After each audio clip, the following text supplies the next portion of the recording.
할렐루야. 오늘은 12월 11일 역대하 11장 12장, 요한계시록 2장, 스바냐 3장, 요한복음 1장 말씀입니다. 역대하 11장과 12장은 르호보암의 어리석음을 말해요. 르호보암이 자기를 따르는 유다와 베냐민을 모아요. 나머지 지파와 싸우려고 한 거죠. 이때 하나님께서 스마의 선제를 통해서 이 싸움을 하지 말 것을 명해요. 이 싸움에서 물러선 르호보암이 잠시 부강해진 일이 있었습니다. 북이스라엘의 여로보암이요, 금송아지를 만들어 제사장들과 레위 사람들이 르호보암을 다시 찾아옵니다. 그때 르호보암이 그들을 받아들여요. 하나님은 이 사건으로 말미암아 르호보암을 강성하게 해주셨습니다. 하나님께 속한 자에게 하나님께서 얼마나 큰 자비를 베푸시는지 알 수 있습니다. 그러나 르호보암은 나라가 견고하고 세력이 강해지자 하나님의 율법을 버려요. 백성들도 왕을 따릅니다. 그 때문에 애굽왕 시삭의 공격을 받아 위기에 처하는데 르호보암을 비롯한 백성들이 하나님께 간구합니다. 하나님은 또한 이 간구를 받아주셔서 그들이 완전히 망하지 않도록 해주시죠. 본문을 통해 우리는 끝없이 자비를 베푸시는 하나님의 성품을 볼 수 있습니다. 하나님은 자기에게 나오는 자를 항상 선대하십니다. 겸손히 하나님 앞에 나아가십시오. 하나님이 정말로 기뻐하실 것입니다. 요한계시록 2장은 에베소, 스모나, 버가모, 두아디라 교회에게 전하는 예수님의 말씀이에요.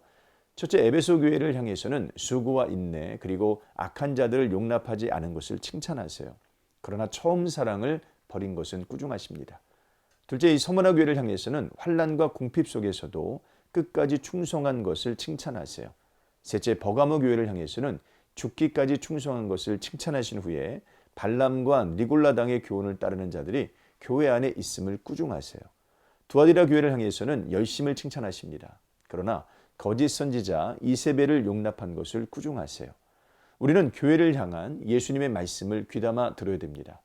우리는 비록 완전한 구원을 얻을 자이지만 동시에 우리는 지금 여기에서 여전히 싸워야 할 일이 남아있는 자들입니다. 교회의 왕이 되시는 예수님의 말씀에 귀를 기울이고 그 말씀을 따라 전투하는 교회가 되시길 바랍니다. 스바냐 3장은 심판과 구원을 말해요. 이방 국가를 향한 심판은 사실 이스라엘을 향한 경고입니다. 그러나 이 경고를 받지 않을 때 이스라엘도 심판을 받을 수밖에 없습니다. 하나님은 예루살렘이 하나님을 떠났다고 말씀하세요. 하나님께 가까이 나아가지도 않습니다. 방백과 선지자와 제사장과 재판장들이 모두 하나님 앞에서 죄를 짓습니다. 결국 심판 선언을 받고 말아요. 그러나 하나님은 자기 백성을 기어코 회복하실 것입니다. 형벌을 제거하시고 원수를 쫓아내실 거예요. 너희 하나님 여호와가 너희 가운데에 계시니 그는 구원을 베푸실 전능자이시라. 7절 말씀이죠. 그가 그렇게 하시는 이유는 자기 백성을 참으로 사랑하시기 때문입니다.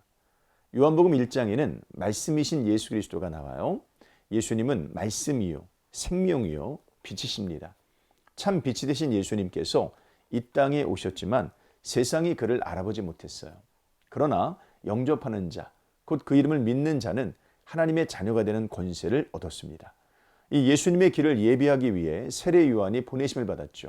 예수님은 세례 요한에게 세례를 받고 그리스도의 사역을 시작하시는데 가장 먼저 제자들을 부르세요. 하나님은 당신의 백성을 구원하시기 위해 말씀이요 생명이요 빛이신 예수님을 보내셨습니다. 예수 그리스도를 믿는 자는 하나님께서 진노하시는 날에도 평안을 누립니다. 그리스도를 알고 그리스도를 믿으시길 바랍니다. 오늘 하루도 이런 삶 사시기를 주님의 이름으로 축복합니다. 고맙습니다.